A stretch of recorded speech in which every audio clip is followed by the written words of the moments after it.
little dog.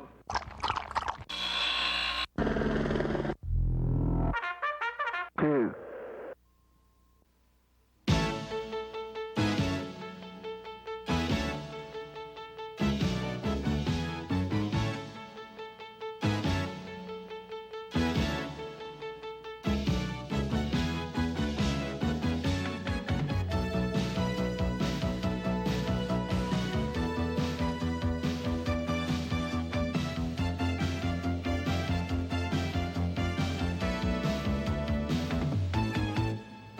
Hi, I'm Jane Rudolph. And I'm Monsignor Charles Minor. I'm Pat Shelton, and welcome to Real to Real. Thanks, Pat. And we have so much to do tonight. It's a great opportunity to see some very important ideas. But before we start those ideas, first I want you to know that Father Bob Curtis has a beautiful reflection about having eyes to see and not really see. And I may be prejudiced, but Jane Frances de Chantal was one wonderful saint, and her legacy lives on tonight in Sister Jane Frances. And who would you guess is the greatest friend of the pro-life movement in the Commonwealth of Pennsylvania? Well, I think it's my guest today. So why don't you stay tuned to see if your answer matches ours. Pro-life, again, talks about the abortion issue, and the word abortion is unthinkable to a couple who is trying to conceive, or maybe someone who is searching for their child who's been abducted. They've all been separated from the love they seek. Separation is an awful thing to experience, and not only the separation of friends to friend, but husband and wife and families and children divided.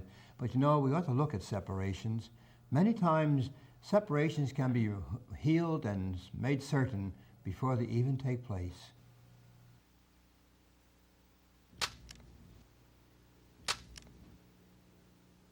This year, over 78,000 children have been reported missing in America. In approximately 60% of these cases, the children were abducted by non-custodial parents. The act of parental abduction is criminal and abusive. On November 20th, 1987, Louis Zaharis's children, 3.5-year-old Christopher and 14-month-old Lisa, were taken by his wife, their mother, Susan. He hasn't seen or heard from them since. This is one man's story. Well, prior to the abduction, we were a young family with the usual struggles and hopes, and I was working with the law firm and putting in long hours. Well, I think part of what happened was after Susan had the second baby, she had gotten really bad baby blues. Louis worked 12 to 14 hours a day as a paralegal. Once home, he spent nearly all of his time with his children. Susan felt neglected, and according to Louis, she developed a cocaine problem, which eventually caused the family tremendous financial hardship. I don't think Susan took them away from me so much as trying not to lose them. I believe that she was fully aware of her problem. I immediately began calling her family, trying to locate her, and they hung up on me. They refused to talk to me. I contacted an attorney. On that following Monday, I went to the court for custody orders of the children. Over the weekend, I made a missing persons report on Susan and the children. From there on, it's been pretty much of a nightmare. It didn't take long for Louis to understand that the system didn't work for him, that parental kidnapping was considered a domestic crisis and not handled by local or federal agencies unless there was a homicide involved. So he took full responsibility for the recovery of his babies. One nonprofit agency he contacted was the Adam Walsh Foundation, a national organization which assists in locating, returning, and reuniting children with their legal guardians. A major part of what the center does is deal with the parental kidnapping victim parents. In the realms of all the missing children, parental kidnapping are your second highest number of cases, and they aren't, contrary to public opinion, a loving parent who no longer can stand to be without their child and therefore swoops them off into a fantasy land. Usually children are at risk and over 80% of the time are abused. Louis was encouraged to set up an area of his house where he would be able to work on helping locate his missing children. The more the system refused to help, the more time Louis spent on writing letters and making phone calls. Sometimes he became so preoccupied with finding his children that he missed work. Christopher and Lisa were always on his mind. I grew up in the Bronx, And, as a kid growing up in the Bronx, I've been in street fights, I've been stabbed, I've been kicked. But I can tell you that I have never felt the pain that I have felt since these babies were taken. It's almost as if they rip the heart out of your chest and leave you with nothing inside. Holidays, birthdays, any events that are family-oriented are devastating. And the anticipation leading up to Lisa's birthday and knowing that there was a possibility I wouldn't be able to share it with her was impacting me tremendously. And those weeks prior to her birthday, I was in the office having breakdowns, crying, vomiting in my garbage pail because of the stress. And eventually it was suggested to me, and I knew that something needed to be done. I eventually could not function at all. Lewis's employers and colleagues gave him tremendous support, legal advice, and ultimately the strength to do something good for himself. He realized that he had to take care of himself first, so his children would have a healthy father to come home to. Lewis committed himself to a psychological retreat for a few weeks, and upon his release, he took the time to study for and take the bar exam. He still spends a lot of time looking for his babies, but he now knows he can't do it alone. I should have been fired a long time ago, but they stick with me. And there are times I'll be walking down the halls, and I work for approximately 60, 70 lawyers. I'll walk through the halls, and one of them will call me over. Hey, Lou, have you thought about trying this? Have you contacted this one?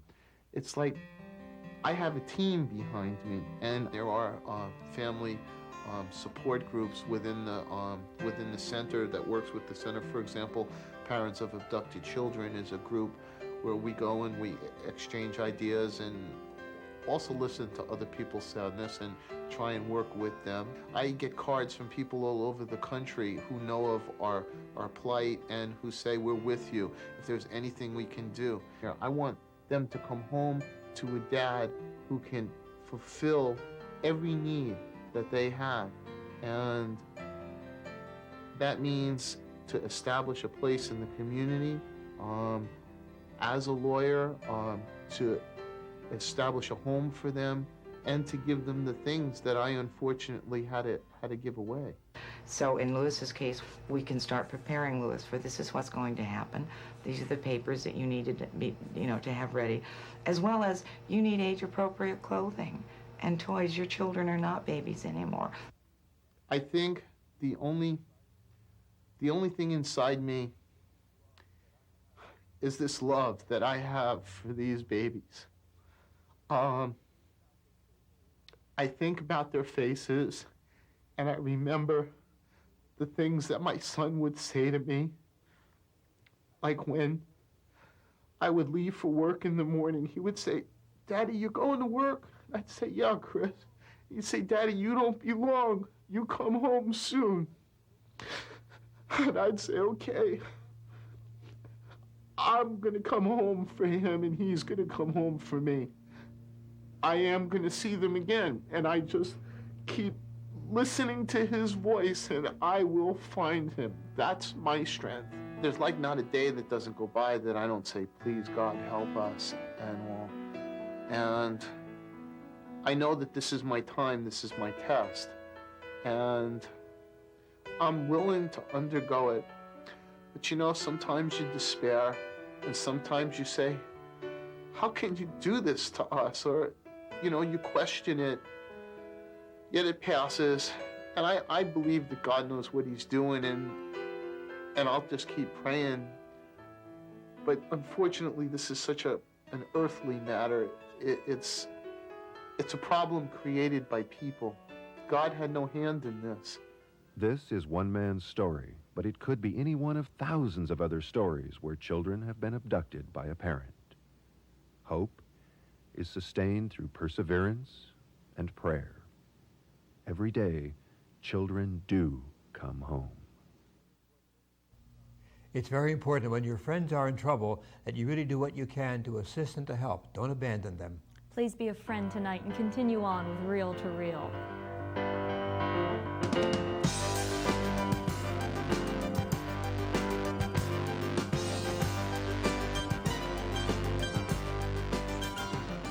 You are cordially invited to join the Reel to Reel crew as they travel through Switzerland, Austria, and Germany, gearing up for the most dramatic event staged on the European continent, the Passion Play, a world-famous tribute to the life of Christ. At Oberammergau, you will witness live on an enormous stage the events that actually happened to Jesus during his week of Passion, performed by a cast of over 1,000 professionals. This once-in-a-lifetime religious experience brings the Passion of our Lord before your very eyes. Included in your tour package is round-trip air transportation, 14 nights deluxe hotel accommodations, and daily breakfast and dinner. You will enjoy such sightseeing tours as a beautiful cruise along the Rhine River and truly experience the culture and folklore of Europe throughout your 16-day itinerary. This spectacular trip is scheduled for July 26 through August 10, 1990. Don't hesitate to reserve your seat for the Passion Play at Oberammergau because tickets are limited. All persons traveling with the Reel to Reel crew will receive as a bonus a 1-hour videotape capturing the memories of your trip. For more information, please call 215-587-3775.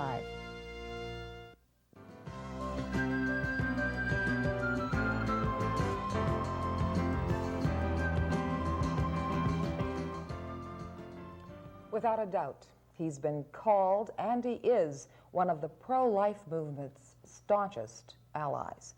That's my guest today, State Representative Stephen Friend, Republican from Delaware County. Welcome, Thank you, Mr. Pat. Friend. Nice to be here.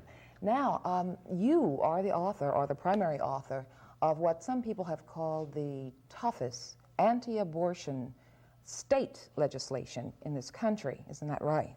Yeah, I like to say that it's the most protective of all of the victims of abortion, the baby, the mother, the husband, and society in general. Okay, there's been a lot of press on this anti-abortion bill, of course, nationwide. Would you bring our viewers up to date on what the bill calls for? Okay, there are 5 basic provisions. Number 1, there's an informed consent section, which says that except in a medical emergency, at least 24 hours before the abortion, the woman be advised by the doctor of the procedure to be used, the dangers of both childbirth and abortion, alternatives, and to have provided to her printed materials to tell her her rights with respect to Medicaid funding, alternatives such as adoption, and the characteristics of the unborn baby at various stages. Stands for the proposition that whether or not one is for or against the right to an abortion, a woman should have access to all the information before she makes a decision which one way or the other will probably stay with her for the rest of her life. And the key there is the 24-hour waiting period. That's exactly, except in a medical emergency. If there's a medical emergency, that 24-hour period is waived. We feel that's a time to reflect on a very important decision. And when you stop and think that for almost everything important in our lives, there's waiting periods. Your driver's license, your marriage license, social security number, we don't think this is unreasonable. Another section flat out outlaws sex selection abortion. That's when an unborn baby is killed merely because of his or her sex. Obviously the ultimate in sexual discrimination. Third section is spousal notice, not consent but notice. And it says that before a woman can have an abortion, except in a medical emergency, she has to notify her husband that she is pregnant with their child and is going to have an abortion. 4 common sense exceptions. Number 1, when the husband's not the father of the unborn child. Number 2, where the husband, after due diligence, can't be located. Number 3, when the pregnancy is the result of spousal rape, which has been reported to a law enforcement agency. Or number 4, when disclosing this information would place the mother in danger of physical harm. Stands for the proposition that at least a husband has a right to know that he and his wife have created life, and that unborn baby is going to be killed. Not consent, just notice. Notice. Fourth is a flat-out prohibition against non-therapeutic experimentation on a living unborn baby, and strict regulations on the use of fetal tissues and organs for research after an unborn baby is aborted. And the last provision says that after 24 weeks, we're talking about a 6-month unborn baby, there can be no abortions except those necessary, A, to save the life of the mother, or B, to avert substantial and irreversible impairment of major bodily function.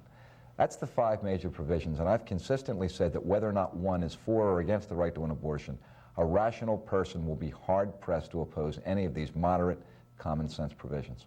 I think the provisions are moderate, but you're finding an awful lot of opposition nationally as well as locally to these points. Why, Mr. Friend, do you think the pro-choice people are so vehemently against this bill?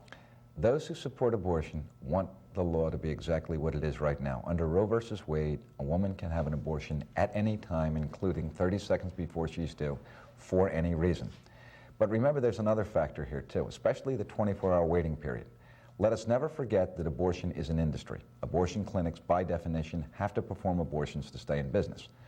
Abortion industry grosses about $500 million a year. Any provision whatsoever which will hurt that industry, and giving a person a chance to reflect for 24 hours and be advised of alternatives will hurt that industry, has to be opposed by that industry.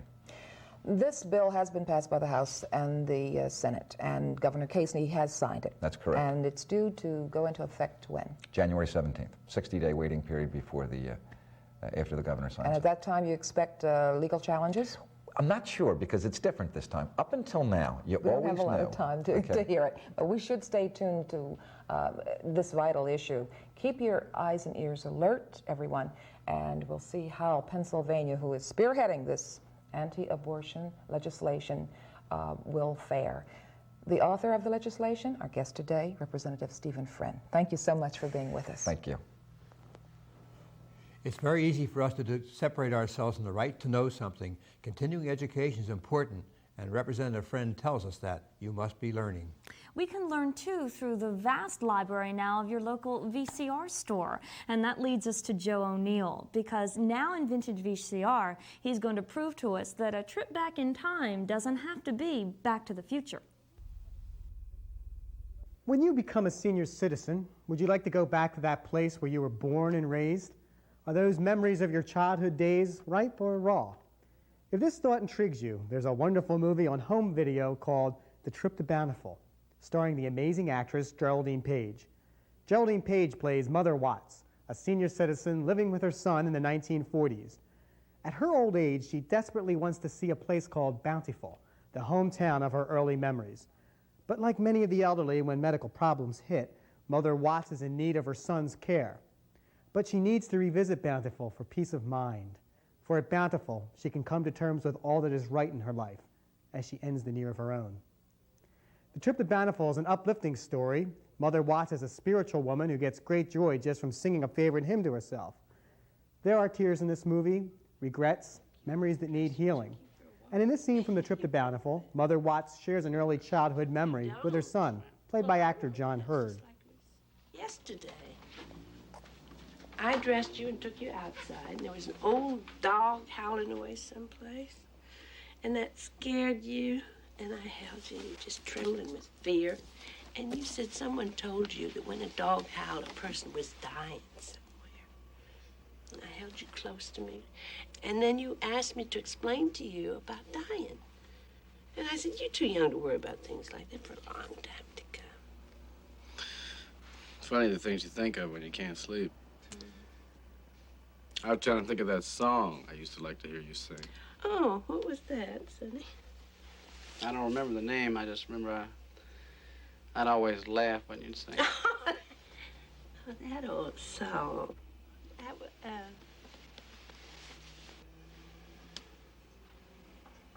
oh, I hate it when I can't think of things.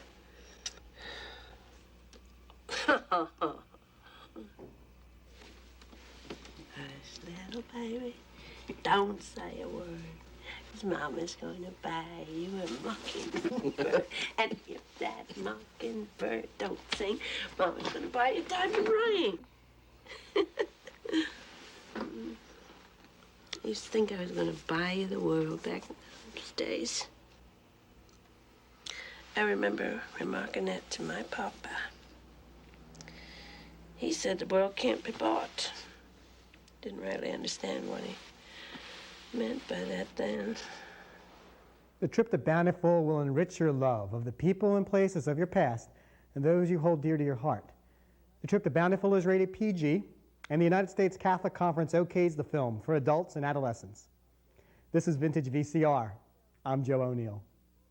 Thanks, Joe, but I have one question. With all the work he has to do around here, where does he find time to watch all these movies? The same place we do. Stay with us for the Bountiful. We're going right back on a trip.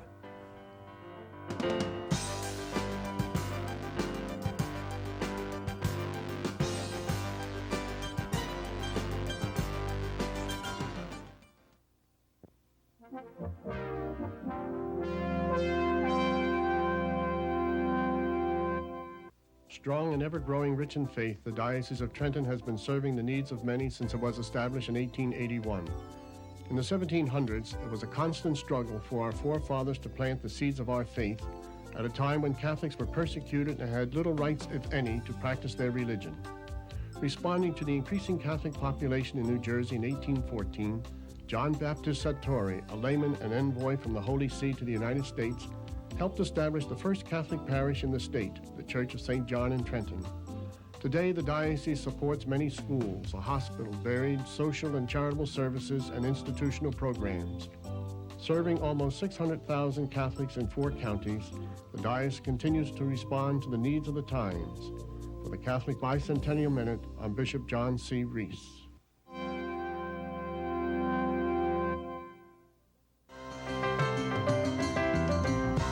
We welcome your comments and suggestions and encourage you to write us at Reel to Reel, 222 North 17th Street, room 907, Philadelphia 19103, or call us during regular business hours at 215-668-9842. We've profiled so many great people here on Reel to Reel, and every single one is unique, but they always seem to share something that we call vision. Sister Jane Francis is one who has vision, a great sister who really moved into multi-million-dollar business, as you'll see. But we couple her today with Father Bob Curtis, who has an awfully wonderful thing of talking about you can change things that you see. So to put care back into health care, you're going to have to see things as Jesus saw them. Sister Jane Francis Power has been referred to as the multi-million-dollar nun. Years ago, when it was rare for a woman, let alone a nun, to take charge of a major corporation, Sister Jane Francis was already chief executive officer of a multi-million-dollar healthcare empire. But then, this powerful and personable woman has been answering God's call throughout her life, no matter what the path or challenge. Even as a little girl, all she really wanted to do was to dedicate her life to God. But while living at a convent in her teenage years, her high-spirited, assertive nature led many to doubt her calling. Some of the sisters could not believe that I had a vocation. And so I thought I might be a missionary doctor, even though I'm not a missionary at heart. And in that way I could dedicate myself to God. The prime motive was to give my life to God in whatever fashion He saw fit. Sister Jane Francis joined the convent in the early 1930s, when she was one of a handful of female students studying pre-med at UCLA, thus combining her love of medicine with her love of God. She rapidly advanced in the healthcare industry, garnering awards and honors for outstanding achievements along the way. She eventually became administrator of St. Jude's Hospital in Los Angeles, where she reached one of the many pinnacles of her career by increasing their $3 million budget into a $64 million account during her administration. But even while succeeding as a dollar-conscious businesswoman, Sister Jane Francis never forgot the personal side of healthcare. Then, at age 74, Sister Jane Francis decided it was time for a career move. But retired she was not. Sister Jane Francis now took on what few people would tackle at any age. I was hired by the Archbishop to conduct the Department of Health Affairs. And one of the challenges he gave me was that he had made a promise to the gay and lesbian community that he would do something in a pastoral sense for persons with AIDS. The dream of this AIDS residential care home in Los Angeles became a reality only through Sister Jane Francis's tireless efforts to gain financial and community support. And because of her vision to develop this unique and loving environment, she inspired countless others to donate their resources, talents, and hearts. With over half a century of outstanding service and recognition for putting the care back into healthcare, helping others has been the driving force behind Sister Jane Francis Power's entire life of service, and she doesn't give any indication that she's ready to slow down yet. Well, I think I'm motivated by the fact that I feel that I'm doing what God has directed me to do.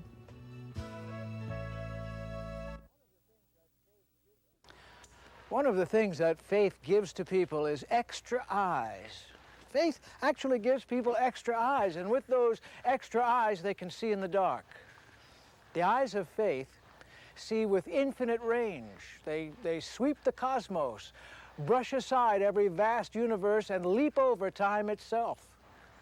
Those extra eyes of faith expose, however dimly, the source of it all, the deepest heart of the deepest matter, the Father of life itself and love itself. This perspective seen by the extra eyes of faith puts meat on the bones of life, engorges our human emptiness with meaning, and makes visible the hidden path, the way of Christ. Sometimes our supernatural vision weakens, and when it does, we remember we had it once. And if we had it once, it can come back to us again. One time when Jesus cured a blind man, he said to the Pharisees, if you were blind, there would be no sin in that, but you choose not to see. That is sin. The sin of deliberate blindness is a great one. Perhaps because of TV, we see too much, and it's painful, and we're tempted to blind ourselves to the source of the pain. And watching the evening news night after night, we might easily scream, that's enough. We want to shut our eyes. But Christ says, no, I have unblinded you, not so you would see only rainbows and puppy dogs, but that you might also see starving babies and helpless old bodies. Don't close your eyes by popping a pill or jumping into a bottle of booze. Do something. Do something in my name whenever you can, wherever you can. The greatness of Jesus was partly in what he saw, in the same human experience you and I undergo. Well, what did Jesus see? He saw the Father, ultimate meaning in every earthly thing. Do we see what Jesus saw? Or have we spiritually blinded ourselves? If I look at the hunger and rat bite and all the human cesspools I find, including the beast within myself, I'll be able to see them. And if I see them, I can change them. Whatever I see, I can change. If I change things a little bit, I too can bring sight to a blind world. Look around you. What do you see? If you look with the eyes of Christ, whatever you see, you can change if you want to. You can shut the eyes in your head, but you can never shut the eyes of your soul. And that is a good thing, to look with the eyes of Christ. Well, we're out of time, so until next week, please take care. Goodbye. God bless you. And don't forget to be with us next week for our Christmas program on Reel to Reel. Good night.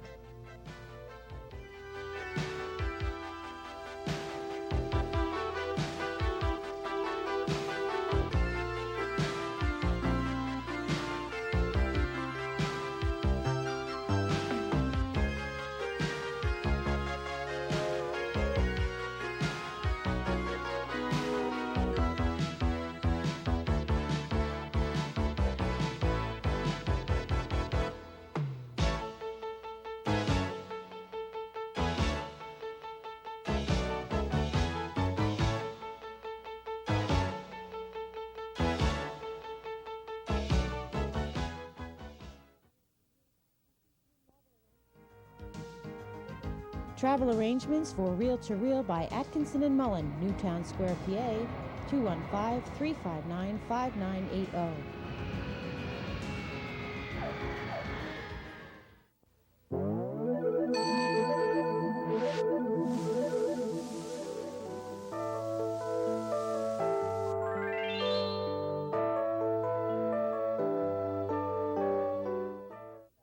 We have often used these 30 seconds to talk about the Young Adult Prayer Group. That is because we would like every young man or woman, single or married, 18 to 35, to come out and experience the power of God in our midst. We meet this coming Saturday and every fourth Saturday of the month at Waldron Mercy Academy, 515 Montgomery Avenue in Marion. So if you are 18 to 35, single or married, come out to Waldron Mercy Academy. If you need directions, just call 215-668-HOPE.